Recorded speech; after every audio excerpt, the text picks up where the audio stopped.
Hey guys, welcome back, it's Ripe again. In today's video, my entitled neighbor built a house on my property during my absence. When I returned, I sued him and a massive legal battle started. Here is what happened. Let's dive right into the story. The title story starts like this. Allow me to take you all on a trip down memory lane, where I will reminisce about my humble beginnings in a small town and how I came in possession of a $500,000 property, which by the way was built by someone else on my own land. So when I was just a young lad, now an old man going into my golden years, I called a little known town my home, tucked away in the farthest corners of civilization. You see, this place was so isolated that it remained untouched by the bustle and chaos of the outside world. The population was minuscule, hardly exceeding a few hundred. However, the air was fresh, the streets were lined with towering trees, and the sound of birdsong was a constant companion. At the mere age of 12 years old, I lost my dear father. It was a tragedy that left my mother and I to navigate life's uncertain path on our own. Those were tough times as grief weighed heavily on our hearts. In the wake of my father's passing, I inherited his sole property, the very house we called home. Years passed by rather peacefully until I lost my mother days after turning 25. From her, I inherited her own land, situated a few hundred miles away. Though her hometown was much more prosperous than ours,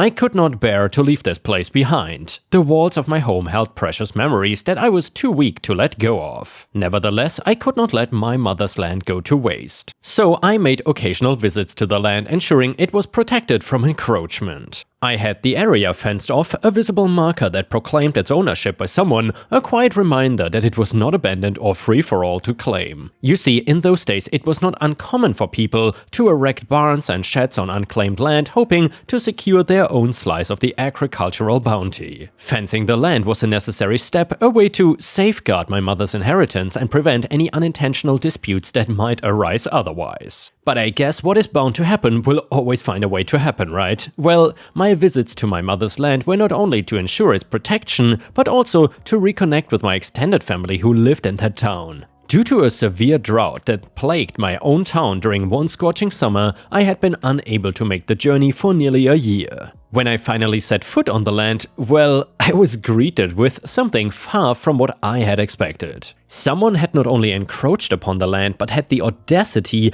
to build multiple structures upon it. And we are not talking about mere barns or sheds, both of those stood prominently along with an enormous two-story house. The three structures collectively occupied a staggering 70% of the land, leaving only a fraction that had been transformed into some kind of a greenhouse. What angered me even more was the absence of the fence I had diligently erected during my previous visits. Someone had been aware that the land was already owned, and yet they had chosen to invest their resources, both time and money, into constructing these structures, disregarding the fact that the land rightfully belonged to someone else. Not sure about how to approach the situation with this intruder that I knew nothing about, I went to my relatives. Apparently, they had attempted several times to halt the encroachment, confronting the man who was my new neighbor from the city. In my anger, I had not noticed that the land beside my mother's was also constructed upon. It had a huge warehouse and was directly connected with my mother's land. This trespasser happened to be the nephew of some government official, and thus he believed himself to be above the law. Despite my relatives' efforts to reason with him, the construction proceeded rapidly. Communication during those times was challenging, especially when the town itself faced its own set of adversities. Though my relatives had tried to contact me to inform me of the situation, the lack of efficient means made it difficult to reach me in a timely manner. In the midst of a jeopardized town, they had done their best, and I didn't blame them. Reasoning with such a man would be futile anyway, so I made the decision to take matters into my own hands and seek legal help. I then filed a formal complaint at the local court, presenting the evidence of my rightful ownership and the actions of my neighbor. In a small town where everyone knew everyone, word spread quickly and assurances were given that the court would assist me in resolving the matter. But I knew deep down that the road ahead would be difficult. The thing that is still common between my time and today is that legal cases have a reputation for stretching out over extended periods, and the fact that my neighbor clearly had some powerful connections threatened to complicate matters even further. I was well aware that he would use whatever means necessary to nullify the case, and it'll not be easy, if possible at all, for me to win the case. But still, I wanted to try. As expected, my neighbor resorted to underhanded tactics. He went as far as bribing officials to produce false documents, even attempting to buy the loyalty of the judge presiding over the case. This unfortunate turn of events meant that the case was shut down for several months, leaving me with no choice but to take it to a higher court for another try at a fair and unbiased judgment. I also tried to reason with my neighbor in those several months. Most of our conversations would end with him saying something like, "If it's your land, why aren't you living on it, huh?" Or, "Anyone can fence any piece of land, doesn't mean it's yours." Or, "You're so desperate for something you never used, here, take this and skedoodle off." And he would throw a wad of cash in my direction as if I was some mewling cat or whimpering dog begging for food. It was actions like these that gave me enough motivation to try and do this all over again in a higher court. At the court, my neighbor once again attempted to leverage his connections to influence the outcome. However, it seemed that his ties were not strong enough to sway the proceedings in his favor. Justice prevailed, albeit slowly, very slowly. This legal battle lasted for approximately 2 grueling years, depleting a significant amount of my financial resources and mental peace. But in the end, the verdict was delivered in my favor. My neighbor was not only required to pay my legal fees, which, although only a fraction of my own expenses, offered some compensation for the time and effort invested. More importantly, he suffered a significant financial blow, losing approximately $400,000 that he had poured into constructing the property on my mother's land. It was a satisfying moment knowing that he had been dealt a taste of the consequences for his actions. Despite the option of having the entire property demolished, I made a deliberate choice. Instead, I opted to use the structures that my neighbor had built as a form of revenge. It would serve as a constant reminder of his failed attempts to seize what was rightfully mine. Moreover, it brought a sense of relief knowing that no one would encroach upon my mother's land in the future. Of course, I demanded to have both of our properties clearly divided with a brick wall, but it's not like I had a use for some warehouse anyway. Years have passed since that hard-fought victory, and I still proudly hold ownership of the land and everything he built upon it. My family and I occasionally make visits to that place, finding some peace and quiet amidst the bustling city life. My children have come to love the notion of its cottagecore aesthetic, though I don't entirely understand their fascination with that term or what it means. I'm grateful that they can come relax and reconnect with nature in this place. Looking back, I'm just happy that those 2 grueling years were worth something. And yeah, ripe stars, if you like this story, please don't forget to post some star emojis in the comments if you want to support me. Thank you so much in advance, and now let's continue. This one is another revenge story. This happened to me about 10 years ago in a big city on the West Coast. Hopefully this counts as pro-revenge. So I had just finished grad school and was looking for a way to cut down on rent in an already expensive rental market. Now mind you, I was young, desperate and inexperienced with roommates at the time, and this was a huge life lesson for me and hopefully for my roommate too. So I placed an ad for a roommate on Craigslist, which in hindsight was not a smart move. So enter my bad roommate. Bad roommate was a few years older than me and at first seemed really cool with a stable job as a licensed masseuse. After interviewing her, hitting it off really well and getting to know each other for about a month, we rented a loft in downtown around October with the agreement rent and utilities that would be split. Around the time our first rent was due in November, bad roommate said that her work had been slow and she would pay rent in the next 2 weeks.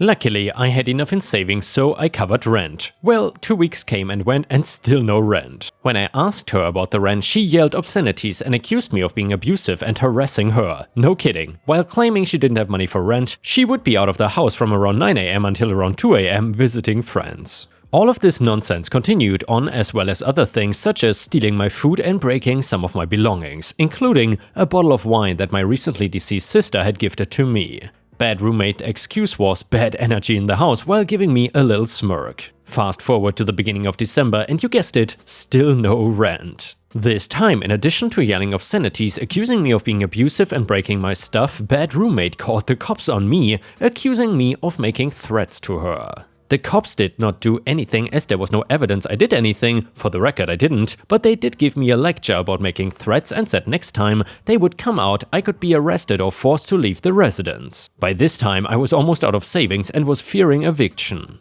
Bad roommate had not paid rent since moving in. The final straw came when I came home from work to find her threatening my 2 cats who were cowering in the corner. I almost lost it, but due to what happened before with the police, I didn't want to poke the fire. This is when I remembered the officer saying I could be forced to leave the residence and a light bulb went off in my head. Now the revenge part. I called my best friend, whose father, best friend's dad/attorney, was an attorney. After a phone consultation with him, he told me to pay up the rent and utilities through December and then simply surrender my key, garage remote, etc. with a signed note saying that I surrender possession of the property with the specified date. I snapped a photo of this note and left it with the secretary in the management office. I then proceeded to sign a new lease with the last of my savings. 1 week before Christmas, while bad roommate was out visiting friends, I packed up all of my belongings and left the house pretty much empty except for the little bit of belongings she had, which was a little bit of food and her bed. After about 2 days of angry voicemails, texts and missed calls from bad roommate telling me what a horrible and irresponsible person I was to do this, boom, dead silence until April. In April, I was served with a summons for breach of contract for abandoning the lease by the landlord. I contacted the attorney, aka best friend's dad, and filed the response to the court with a hearing date set in late May. I showed up to the hearing with my friend's dad, attorney, and his two, I'm guessing, they were assistants. Bad roommate was also there looking smug, think wine bottle incident smirk. Next thing I know, the other attorney announces they are dismissing me from the lawsuit since I surrendered possession of the property, but they were not dismissing it against bad roommate. Bad roommate's face went gaunt and the smirk disappeared and it was priceless. After some back and forth with her almost getting held in contempt of court for outbursts, the judge ruled against my roommate with full judgment awarded to the landlord. The first cherry on top? Best friend's dad represented me pro bono. The final cherry on top? I came out to find a month later via an angry voicemail from bad roommate that after being kicked out of a friend's house while couch surfing, her credit was trashed, she had an eviction on her record, and subsequently could not get another apartment, and that again, I was a horrible, irresponsible person. I never heard from her again afterwards, but she was on the news a few months later, mugshot and all, for trashing a convenience store. Last I heard, she moved to Las Vegas. In the end, my credit did take a small hit. Even though the suit was dismissed, the debt was put into collections and reported to the credit bureau. For the next 4 years, I tried unsuccessfully to have it removed. After the 4-year anniversary of the lawsuit, I petitioned the credit bureau under the advice of my friend's dad and attorney to clear my record as the statute for filing suit had expired at the 4-year mark. Failure to comply with the request would result in a lawsuit against the credit bureau for slander of credit. To be honest, I just followed his instructions not knowing what I was even talking about. A couple days later, I received a call that my record had been cleared. Long story short, but in the end it was worth it to get back at an otherwise horrible person. And yeah, Ripe Stars, I'm curious, if you would have been in OP's shoes, would you have done the same or would you have acted differently? Let us know in the comments, and while you're at it, if you enjoyed the story so far, please don't forget to like the video as well, because that would help me tremendously. Thank you so much. And the next one is another revenge story. So my ex broke up with me just about a year into us dating. In hindsight, she was awful, but I was blind to it all. She broke up with me over the phone, which seemed a little informal from all the time we spent together. Fast forward a week after that, several individuals connected to her, but not each other, confirmed that she was in fact seeing another man. I didn't confront her about it, but I realized that things just don't work out sometimes. It was just the way she went about it that irked me. I'm old enough, late 30s, to accept that people are just a-holes, but I also felt like she was getting away with something without feeling even a bit of remorse. The breakup was the only contact, no calls or texts occurred after that over a year ago. I remembered for Christmas that I bought her/us a really expensive couple massage spa package because she would always say how she wanted to do something like that. I had purchased some big package from a local place that cost roughly $600. I obviously didn't have the certificate with me. I decided to go to the spa and make up a story of how I lost the certificate. I showed them the receipt, always keep those, and showed him my credit card charge. They wound up reissuing me a gift card and cancelling the other. That was over a year ago, and frankly I forgot about it. Today I get a call from her, first contact in a year since breaking up, and she is screaming at me over the phone that the gift certificate is no good and the spa place accused her of stealing and what a POS I was for reporting it to be such. By the way, I called the guy, he said he told her it was reported stolen. I just politely explained that I didn't think she was deserving of it, and if she really wanted to, she could just have Mark, the guy she was having fun with, pay for a new one. I then hung up. I'm gonna make an appointment to use that card with my new girlfriend soon. Mission accomplished. And the next one is titled, "The customer is king. Remember that." My coworker has a very loud voice. She laughs loud, talks loud, and you can hear her from across the store. So this lady comes in and wants lobster claws. There's about 50 in the case and she is pulling the old, "No, not that one, that one." Our view from behind and her view from the front are very different, so my coworker says let me come out front and you can show me what you're pointing to. Personally, I can barely see their body through the case and all the seafood piled in it, let alone which specific tiny thing they are pointing at. So she goes around and the woman is pointing, so coworker opens the case from the front and goes to grab the desired claw. The woman says, "Oh, what are these big cooked shrimp here?" and starts picking them up with her bare hands, inspecting them and putting them back. My loud coworker says, "You cannot touch the shrimp." Customer says, "Excuse me?" Coworker repeats that we cannot let customers touch the seafood, and how would you like to come in and buy cooked shrimp and people have been touching it? She says, "You yelled at me." "You cannot do that. I'm telling your manager and having you fired." We get a call later from our friendly customer service desk associate who says, "Some lady just said that coworker yelled at her and scared her because she was very loud. She also doesn't think that coworker should have scolded her." She told customer service that she accused me of touching the seafood, but I didn't. She was out of line. "Karen, I was standing right there. You 100% stuck your ungloved hands into our cooked shrimp and then threw them back into the pile." I had to throw away the whole front layer of shrimp because of this customer. Lying customer, I should say. Added to add that I just remembered that she even said, "There is no sign saying I cannot touch the shrimp." And the next one starts like this. I have not worked in retail for a really long time, and this story reckons back to my first job in retail. First, a little background. I worked in a very small family-owned store that sold live seafood, primarily lobsters. The store was in the northwest US, so we sometimes had some local seafood also. One time we had just gotten in a fresh shipment of Dungeness crab.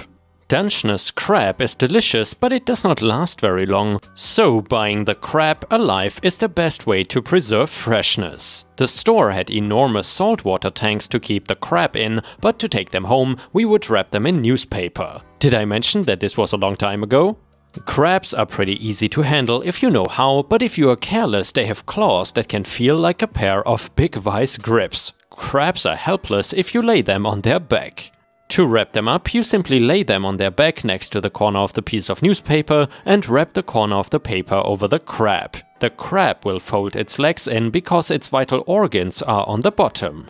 Once it has its legs folded in, you just wrap the sides of the newspaper over it from both sides and roll it up in the paper. To cook it, you just grab the outermost corner of the newspaper and hold it over the pot of boiling water, and the crab just unrolls and ends up in the pot.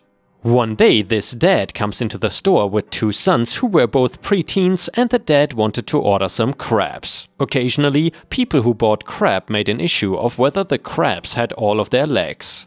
It's not uncommon to find a crab who is missing a leg or two. Since they were sold by the pound, most people did not care that much. However, this dad wanted to inspect the crabs I was giving him, so he came around behind the corner where I had laid them down on their backs on the table so I could weigh them. He evidently wanted to impress the boys that were with him because he picked one up to show it to the boys. I didn't know what his experience with crabs was, and plus I was just a kid myself, so I just let him handle the crab. The crab was almost able to get its pincher claw on the guy's hand, and he must have known how strong those little suckers are because he quickly put the crab back down.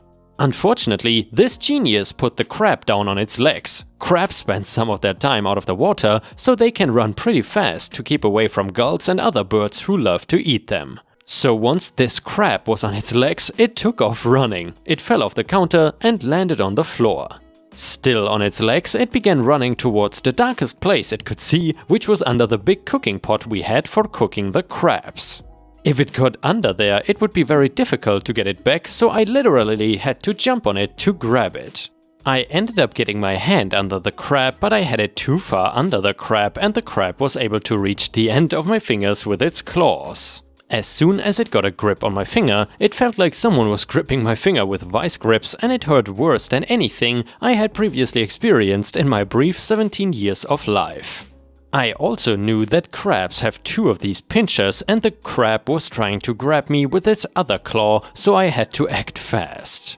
I was able to flop the crab back on the table on its back, but when I looked at my finger, I started to feel dizzy and I knew I was about to pass out from the trauma. I know it was just my finger, but the pain was intense. I somehow managed to keep the crab from grabbing me with its other claw and also to grab a knife out of the knife rack. I stabbed the crab right in the middle where I had learned its heart is, and as soon as the crab was stabbed, the pressure on my finger subsided, so I was able to get loose from the crab before I passed out.